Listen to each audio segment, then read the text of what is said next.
He was rather interested in how I went about making my butterfly courses, and I've taught a number of butterfly courses of varying lengths, and so I kind of put together what I think is important when considering how to make a butterfly course, although a lot of the guidelines I give tonight could be applicable to making a good bird course, a good plant course, a good mycology course, what have you.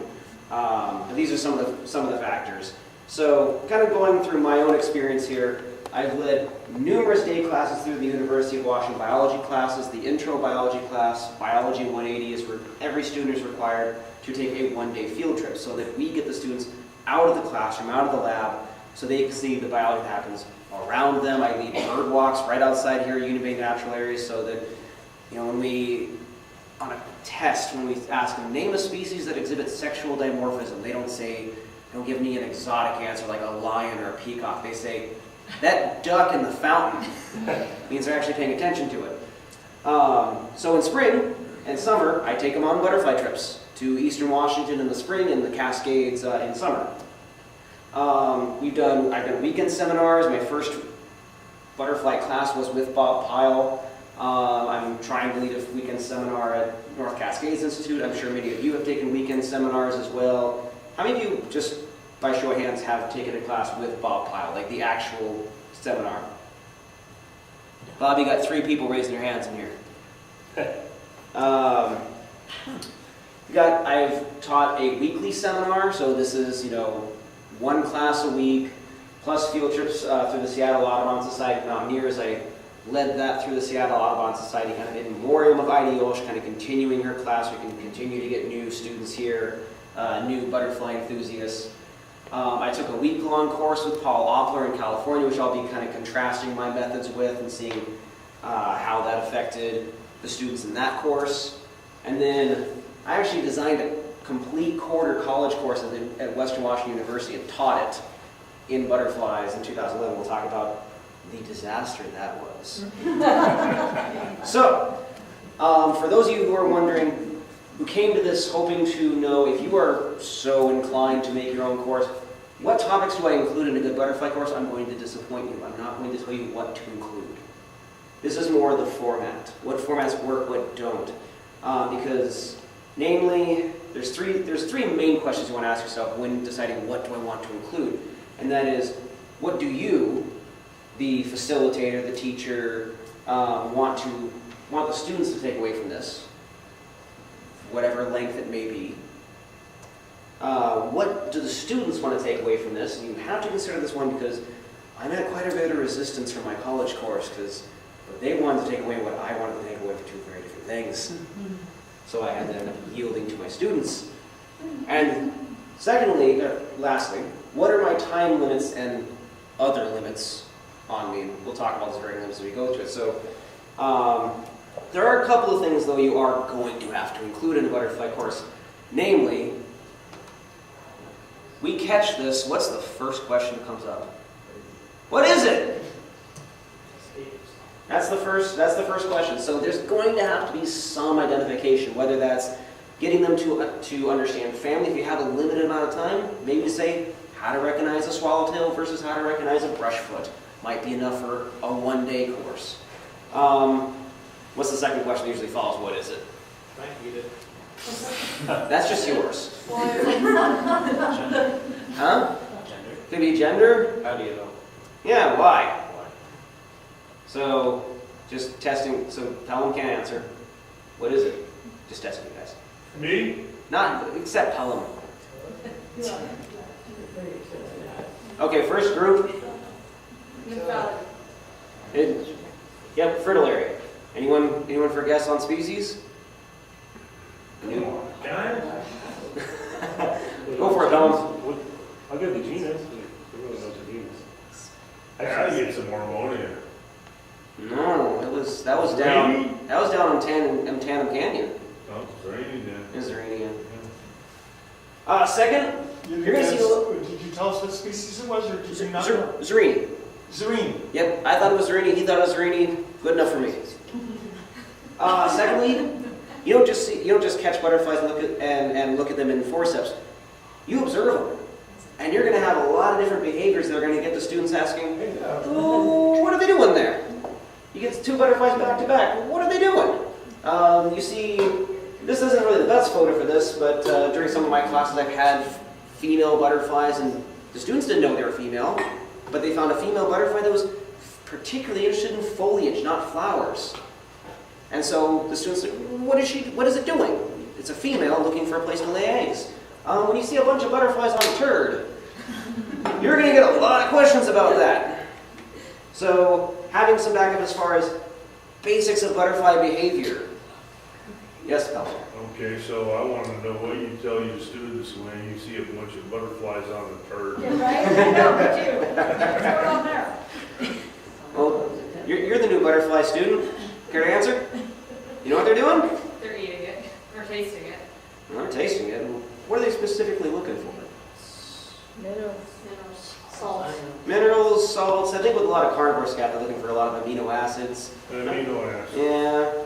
So basically, it's males trying to pump up their spermatophore for the ladies.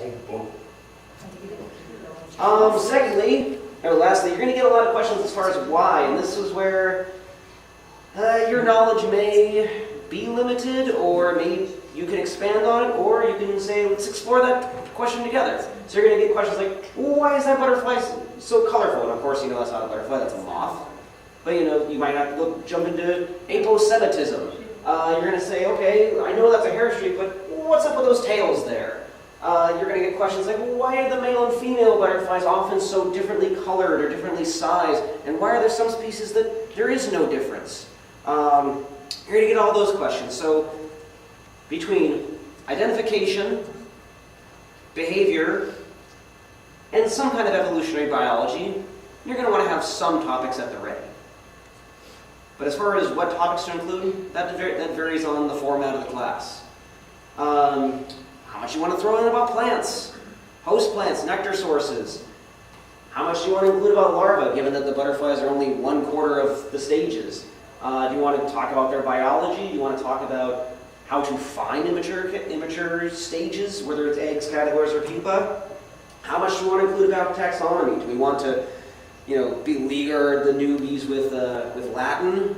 Do we want to demonstrate that butterflies are in fact just colorful moths? How much do you want to include on taxonomy? John Bauman did a weekly course with weekend field trips. He threw in about glaciation and its effect on our region's fauna, and he threw in some butterfly gardening. So it depends on what the instructor knows, what the instructor wants them to take away, as well as what you think the students want to take away. My ideal, Donnelly's not here, so I can't thank him for showing this. This is Whistler Meadow off the north end of Highway 20. This little patch here. I've been seeing it for years that I've driven by. My goal, my ideal, would be that students would be able to look at this and know the different places they'd go look for different butterflies in the landscape.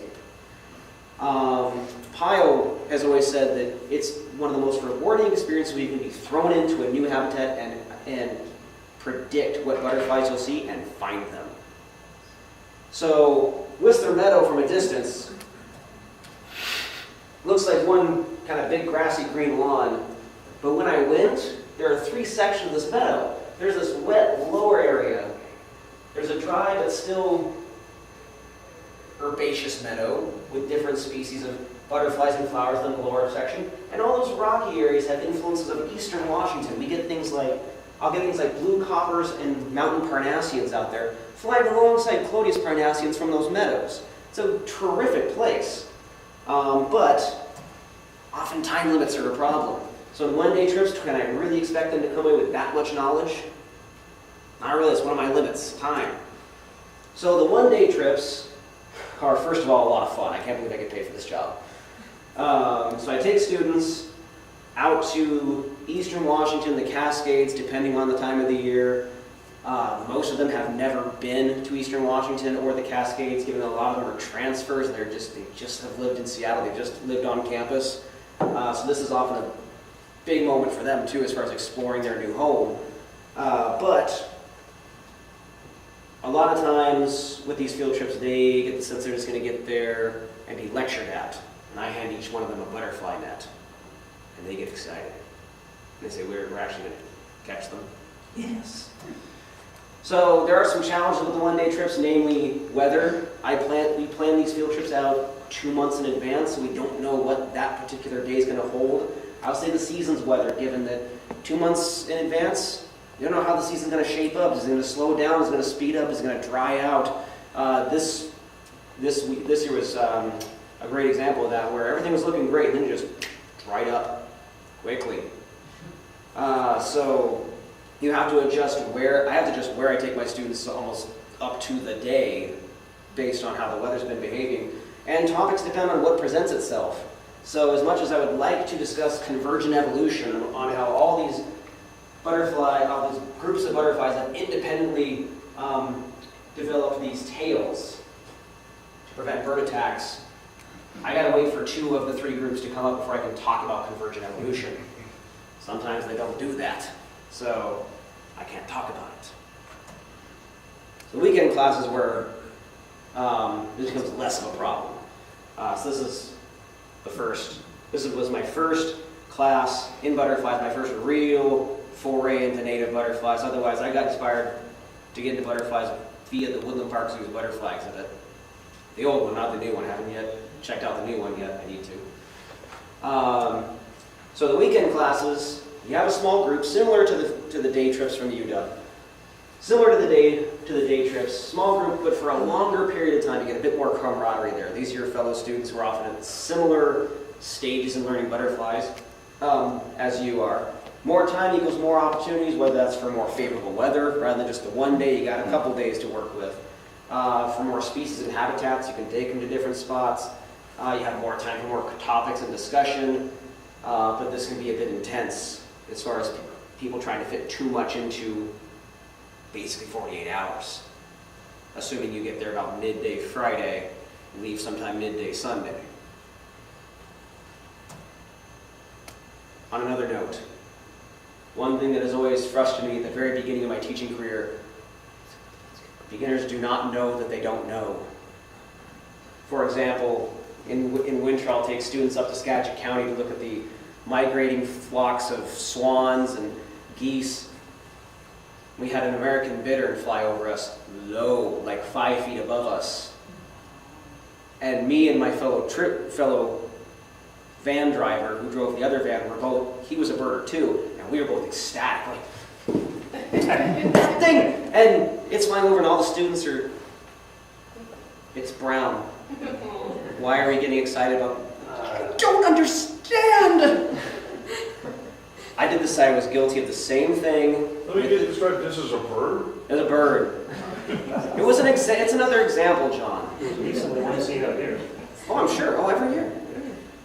Aren't birds just big butterflies? No. No. Actually, there's at least one culture which... As soon as you can catch a bird with a net, I will consider it.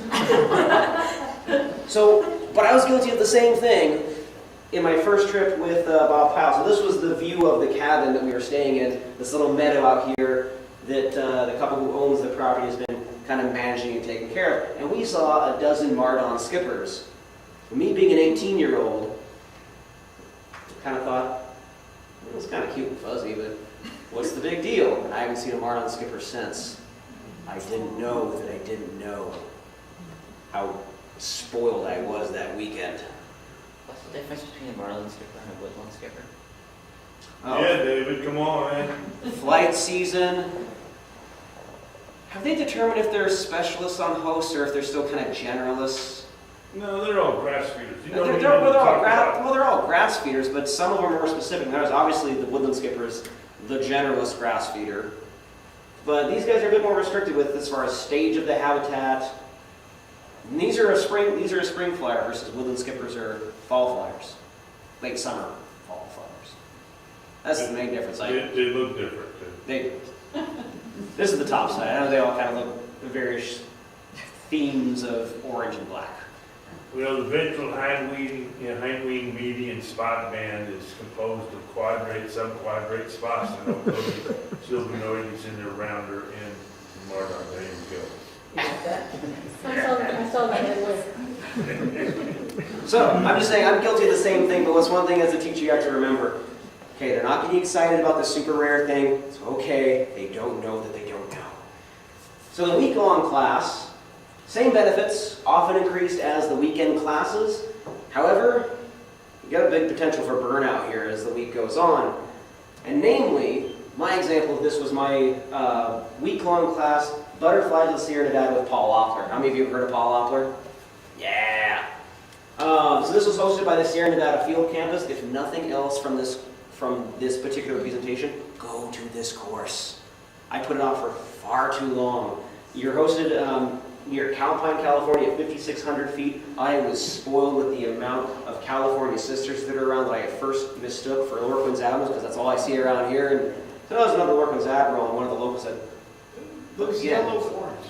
"What's that?" Yellow wingtips, is that an aberration of the camera? That was the glare on the camera. No, they're orange. They're orange. But no, Thank you. that's just a particularly overexposed photo. I mean, the meadows are great, the landscapes are great. Go take this one. It's 5 days, and then stay for the moth course, which is another 2. Did you have a question? No? Yes. Okay, cool. So, first of all, big round of applause to Paul and his wife, Aphie, who put up with all of us who had the energy to keep up. And actually, it's a lie. We could barely have the energy to keep up with him. So that's one of the big takeaways for this. If you ever teach a course, you've got to put forth the enthusiasm in it. If you are going to teach something, there's an obvious reason why you're teaching it. It excites you. It drives you. As an analogy, I'm going through a different subject now. I had 2 soils classes at UW. One was in the fall, as things get dark, at 8:30 in the morning, with a professor that talked like this. The other one, same amount of credits, was once a week, 4 hours, and a guy who could make dirt interesting. It was a field trip every single time. That guy could make dirt interesting. He had so much enthusiasm for his topic that even though I said, I'm taking this to satisfy a prerequisite, he got me excited about it. Dirt is kind of cool. It really is. It just drives my point across, to word it that way. And so, the enthusiasm of Paul Loeffler cannot be understated. This dude is 79 years old, and he out-enduranced us all with this. So to give you an example, this was as we're driving down a dirt road. The lead car stops. This 79-year-old guy jumps out, starts running after these butterflies. Not that fast. I'm not exaggerating much. Much. Is the thing. But as much as you want enthusiasm, as much as you want to say, teach them as much as you can, especially as you get into the weekend and the week-long courses. I learned allow some time for rest and reflection. I talked to some of the other fellow students of this course, and they said, this is one of the most intense courses we've ever taken. They've taken other courses up here from animal photography to wildflowers to there's some geology classes, a number of art classes, and they said this is by far the most intense class that they've ever taken. Paul Loeffler is slouch is a good word. So as much as after a hot day, I wanted to rest by the Yuba River and just kind of soak my feet in it and rest. Nope, it was field trip, dinner, meeting, go to sleep, wake up in the morning, do it all over again. So much too, I heard some grumbling from the students a little later in the week. They're like, oh, I'm exhausted. So allow some time for rest and reflection. Which leads me to the weekly course. So this is the format that I taught for the Mountaineers, the Seattle branch, in 2016, and then the Seattle Audubon Society this year.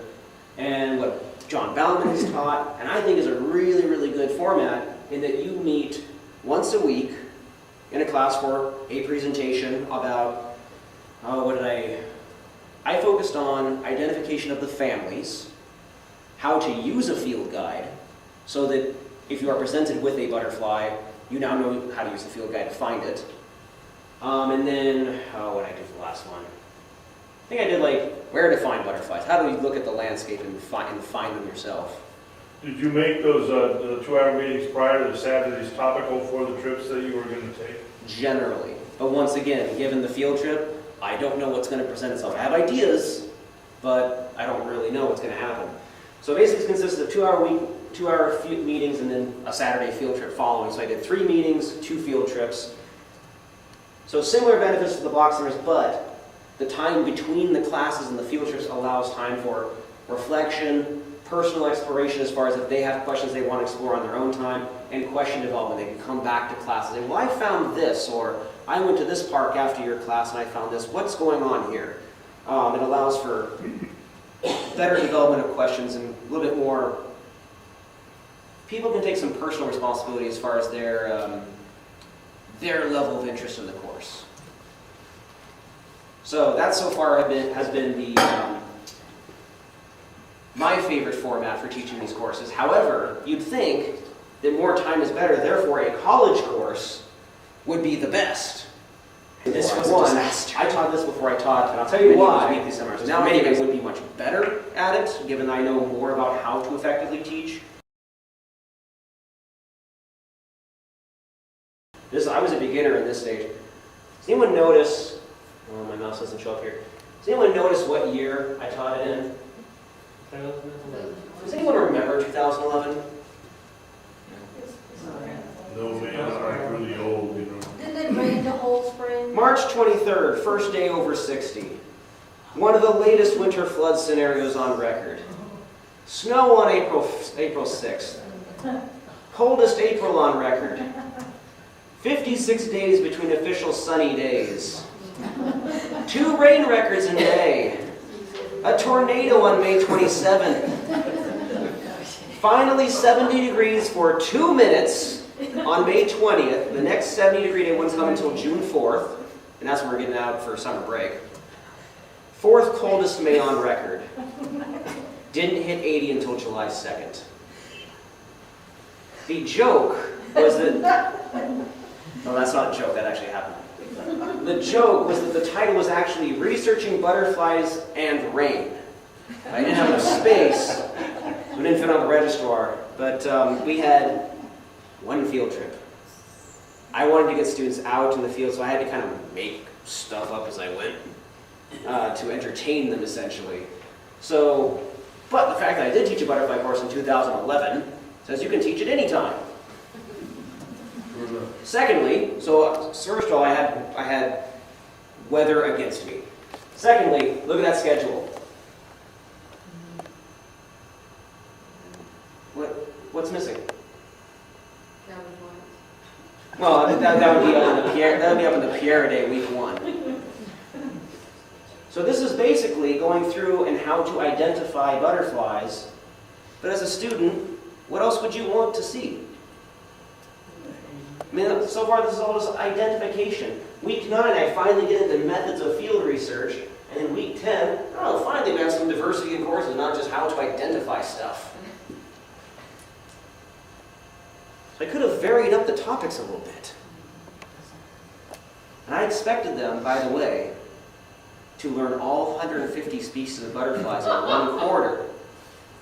And I'll tell you, so number 1, I agree with you. I'm in the back laughing. Yes, I agree with you. Woman in the back laughing. You know, people, everyone's mind works a little differently.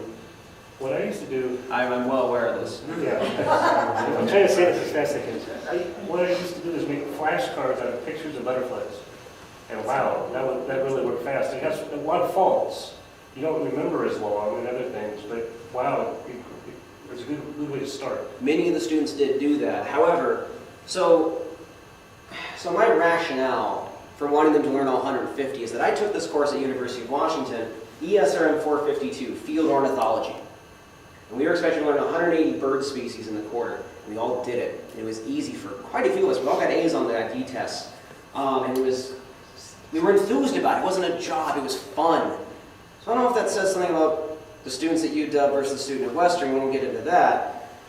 But I said, if we can learn 180 bird species enthusiastically, we should be able to do 150 butterflies, right? I got quite a bit of pushback on this. So what I wanted them to take out of it was not what they wanted to take out of it, so I had to readjust things a bit. And another thing, so purpose of the course, I'll sum it up. Primarily the course will illuminate a taxon of which there is much public interest and conservation concern, yet the whole course only focused on ID and field methods. Could have had them research a couple of fish and wildlife species of concern or something like that. Maybe compare and contrast two species and the challenges of their conservation. Maybe had them do weekly walks in a habitat near their home and look at phenology. I could have had individual projects, all that kind of stuff, but it was just ID. That was it. Nuclear course grade. It's all ID quizzes. So I made this class way too simple. I could have, for those students who weren't into ID, I could have expounded on numerous other topics, but I didn't. Once again, this was my beginning stages of teaching. So between the weather and my inexperience, this class would have been a whole lot better. But I'm going to let you answer this. What is the main thing, the main component that any successful class, whether it's butterflies or birds or mycology or plants, what is the main component of a successful trip? What should you always include in your class? Did they have fun? We'll have fun. I already kind of gave away. I should have said a successful class. Variety, enthusiasm? Oh yes, yes. I have learned if you ever want to take a successful class, you have to get them out in the field. Can you imagine a surgeon who's never even practiced on a dummy who said, nope, I read all the books, I'm confident. Or a forester that has never touched a tree. No, this is why students sign up for it. It's not to learn in the books, it's to get out in the field and actually enjoy the bugs that they're reading about, they're seeing all these pictures of. Shirley, I picked up your book here. Yeah. I It's know, yours it is. I'm not giving it back. Yeah. I know these pictures don't do it justice. This just inspires me to get down there and see them for myself. So same thing as going through a textbook and seeing all these pictures of butterflies makes you want to get out there and actually look at them, catch them. It's what makes us happy. That's my sister. She'd be angry if she knew she was in this presentation. Wait a minute, what butterfly was that? What do you think? Well, okay, so what kind of butterfly? Not species, what kind of butterfly, folks? Okay, so it's a fritillary. Anyone have an idea for ID? Well, you know I do. I know you do. I'm waiting. How can you answer the question? All right, fine. You answer the question, you took the picture. I think that's coronas. Absolutely. Yeah. That was up at Samuel the Sack. Yeah. Anyway, so the field trip. This is where students can finally practice what they've learned in the class. And I say face reality and its real complications. Namely, in a PowerPoint presentation, I can make a little blue as big as a swallowtail. And they say, oh yeah, in this blue you're looking for that spot right there. And I go, oh, you see enough? And you give them a little half-inch blue and they go, that little spot right there? Like, that's what you're looking for. Wear and tear on butterflies, you get a ragtag little butterfly. What is it? That's reality that they have to face. I see shadowing the experts, they get to watch their teachers and they get to gain insights into how the experts perform in the field in ways that the experts cannot really consciously interpret. They've just done it forever and it's part of their, it's how they do things and they don't consciously think about it anymore. Students can watch that. Right, Dylan? Yeah, you're talking about me now. I'm talking about you, I'm talking about Nunley, I'm talking about Pyle, I'm talking about, I would say that shadowing is perilously close to stalking. the difference is that the person who's being shadowed knows they're being followed. You got curses. Not that I know that from personal experience at all. Just another hint, I've also found it best if multiple spots are visited, rather than just say one spot. Ecology is better demonstrated this way, they get a wider perspective, and I don't want to say that I don't want to admit that people get bored with butterflies, but they might get bored with the spot. So one of my favorite places to take students in spring in Eastern Washington is the Untanum Creek area. So what we'll do is we'll head down Untanum Creek Recreation Area, and we'll spend about 2 hours down there. How many of you have been down there? Both of these spots are where Waba's taking trips. Untanum Creek across that really bouncy suspension bridge. Fun spot. And so we'll see a lot of the typical Eastern Washington butterflies there, Anna's swallowtails, Becker's whites, you name it. And then I'll take them around up to Weenus Road, up to the Untanum Creek, what do you call this? We call it Untanum Creek Trailhead. The difference between the two spots is about 10 miles and 1,200 feet. That's enough to get them to look at phenology.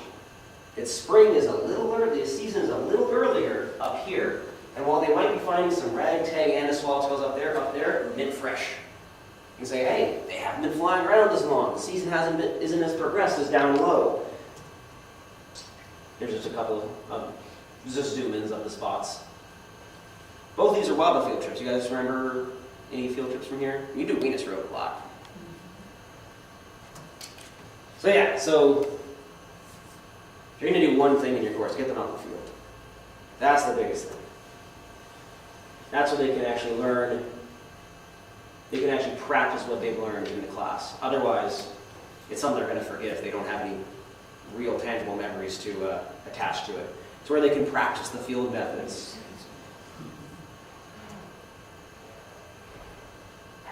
So what's with all the moths and butterflies on people's faces? Is there some attractant on people's noses that we don't know about? Salts Oils. could be Oil? an enthused butterfly teacher that's trying to imitate one of his teachers. But that's not on her nose, by the way. It's just on a finger. Climbing up or no? Sure. Much better. Practicing looking for the immatures. But don't forget a break and a treat. So one of my rules is if the temp's over 75, this is during summer, if the temp's over 75,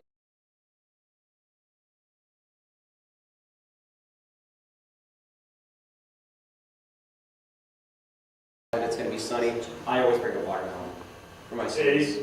A watermelon. There's only 8 students. All right. I mean, we usually finish it.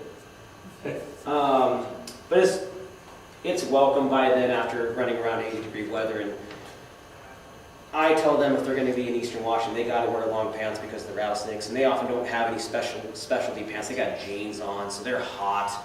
They haven't brought enough water. They're not used to this environment, so they're just dragging by the end of the day. And I pull out a watermelon, you cannot believe the relief on their faces.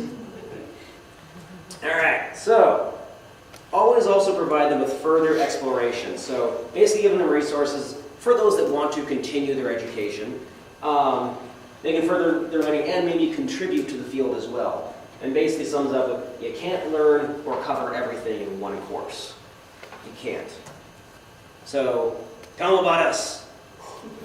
Once again, Ivy's class, and I'm hoping that my future class at Seattle Bond will bring in more new folks to the Washington Butterfly Association, more people on our field trips to enjoy a butterfly resource. And these days I can deliver them, I can suggest them multiple books, but these days with all the proliferation of web sources, and these are free, I can just give them a page of web sources from Butterflies of America, more pictures than any field guide could ever possibly do.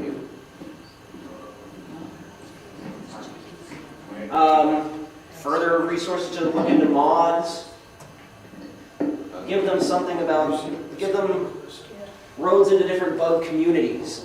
I often call butterflies the gateway bug. Because while you're out there, yeah, they're pretty, they don't bite, they don't sting, but while you're out there, you notice the bees, notice the moths, the beetles, the flies, and it gets you into all the other bugs in there. Send in the bug guide where there's a big community of people that help you identify stuff and take your records. Once again, ways to contribute. I tell them all butterflies and moths in North America, namely, submit a sighting, how they can help contribute to our knowledge of phenology and locations of our butterflies. And you're in charge of Washington. I'm in charge of, I'm in charge of Alaska, BC, Alberta, Montana, Washington. I have 150 records waiting for me at Are home. there people, experts who live from all over North America? Yes, every state has a coordinator. Question over here. What's up? You know, iNaturalist? That's another one. I'm getting older, so I'm not getting into the younger stuff. So yes, iNaturalist. Also, I have a disdain for Apple. So iNaturalist, man, it's Jamaican. so that's all I have. But I would like to open it up for those of you who have taken maybe ID's course, those of you who may have taught courses, those of you who have taken Tiles courses. Was there something I didn't hit on here? It said, no, you totally forgot blank that made it everything. Why I'm continuing butterflies. Or maybe in the different sense, like, whatever you do, one instructor did this, don't do that. Danny can answer because I was his instructor for. Just a quick question. And Yeah. that is, at the beginning of a class, it might be too late to do this if it's a long class, but do you ever take votes on what people would like to do? Even if it's not for that particular, it could be people from a different time for a future class, you know? So 3 weeks into my college course that I was teaching, I got the sense that people were not happy with learning that many species, that there was some pushback, and so I actually said, please write down what you want to get out of this course and submit to me, and then I took into account and made new PowerPoints. And but like I said, as much as they wanted to learn about different things, weather was against us that year. And so any ideas? Once again, I'm looking to learn from you too. Doing how you can improve habitat for different species. So once again, that might be along the lines of how people can further, give them resources for butterfly gardening, how can they further their learning. So I'm not necessarily looking for topics, but that would be one to include as far as further explanation. John Bauman threw some butterfly gardening in his weekly courses, in his weekly course over in Spokane. But I'm saying, like, whether someone had an unreasonable amount of work they expected you to do, or, like I said, just looking to learn from you guys, yeah. Sue? So this has nothing to do with butterflies, really, sorry. Well, okay, But, that's not what this is about. so when I took, I've taken a couple courses with Dennis Paulson, Mm-hmm. North Cascades Institute. And the thing that always struck me about him and his courses, very often they were weekend long course, 2.5 day long courses. The thing that struck me about him was that we'd go out and the course is on dragonflies, right? So you would think that all you would do is dragonflies. All of a sudden I hear, because I was the only one who was really interested in it, "Hut girl, come over here." And all of a sudden he'd sit there and he'd have a 15-minute long talk on Western toad. Why it's disappearing. Of course, happened in Western Washington and Eastern Washington, so now you don't have cremation sites. And everyone was like, "Oh my God, we had no idea, we thought it was just a warty frog." And the thing that I learned from him, he taught me as a teacher, was not to discount the moments of serendipity. Because your students learn as much passion, like you were saying, enthusiasm from something that has nothing to do with the course and text, but you can always tie it in, and they will remember that, and then they'll remember what you're trying to teach them in the course. Good point. Of course, Dennis Paulson is a national treasure. He is, and He knows a lot. I have yet to take a class with him. I need to do so before time proceeds any further. One thing I don't want to discourage is anyone who is thinking about teaching some kind of course, just because you don't know something about everything you might find, don't discount your own passion for that. So Dennis Paulson knows a lot about a lot of things. So I don't want to discourage something and say, oh, I only know a little about this, therefore I can't possibly engage in serendipitous moments like that. Don't discount that. Like you say, you can approach your students as far as, you can approach that topic as a, let's look into this together kind of thing. Depending on where you are, you might be out in the middle of you might be in the middle of the backcountry. You don't have Google at your command. But is that the point I wanted to make? Yeah, just don't you don't have to know a little bit about everything. So don't worry that your knowledge may not be as vast as Dennis Paulson. Few are. Yeah, do you have students that know quite a bit about something that they could take over and say, hey, let me talk about such and such? And tap in? Not yet. I've had a couple of students on my bird trips who joined because they were already into birds, in which they contributed, but most of the students I have on, say, the University of Washington courses are newbies to pretty much natural anything, other than they can identify a crow or a pigeon. That's about it. The Mountaineers course and the Seattle Audubon course, they can contribute more on the flowers. I don't know plants as well as I would like, but these naturalists are able to jump in. They're looking to expand their naturalist knowledge. They know about this, but they don't know about butterflies. That's why they're taking the course. But I don't know my plants as well as I'd like, so I'd say, hey, who knows plants? And someone was able to contribute there. My thing is, if a butterfly doesn't use it, if a butterfly or moth doesn't use a plant, I don't know it. I'm a little biased that way. Yeah, other issue, how much do you take opportunities for the immature stages? Here's an egg, here's a pupa, whatever. That depends on how many butterflies are flying. Because generally people who have taken the course to find the butterflies, to find the adults, and there are days where we'll go out, especially on the UW field trips, where it's kind of a mediocre day for butterflies, and that's where, hey, we're going to go for caterpillars today because the weather calls for that. We might have numerous butterflies, but they might be one or two species, in which case after an hour, students are going to look for something new, in which case I'll go for butterflies, but also I'll go for caterpillars. But I've had days where we've had, 30, 40 species days, and it's just nets swinging everywhere, and they're like, what caterpillars? We're too busy chasing these butterflies. So I have situationally. You kind of have to keep gauging the students, their interest, and what the habitat or the weather's throwing at you. Any other questions or things I can learn from? So this is something you actually taught me on a field trip, but I really liked it. You asked a lot of questions of us about what we expected to find. If we went by a willow grove, for instance, it's like, okay, what do you think might be flying here? And I think that asking people to think about the habitat is really effective, and I remember that. Rather than just telling them, asking exactly. Why. What might you expect to see in this particular kind of environment, and point out the clues that they can. And that's what I'll often do with my students is You did it with I'll catch, say, a Parnassian, and rather than just tell them that's a Clodius Parnassian, I'll give them Pyle's book and say, here are two Parnassians, look at the recognition, tell me who it is. And they have to go through it and decide what it is. I catch a blue and I give them that little key, not my key, that's a bit too long for a day trip.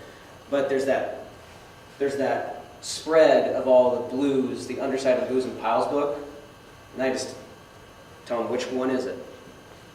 Use process of elimination, use whatever you got to do to get to it. And they're often very successful, but rather than just telling them, it's a little bit boring. They have to engage with it, they're going to remember it better. Anything else? Cool. But that's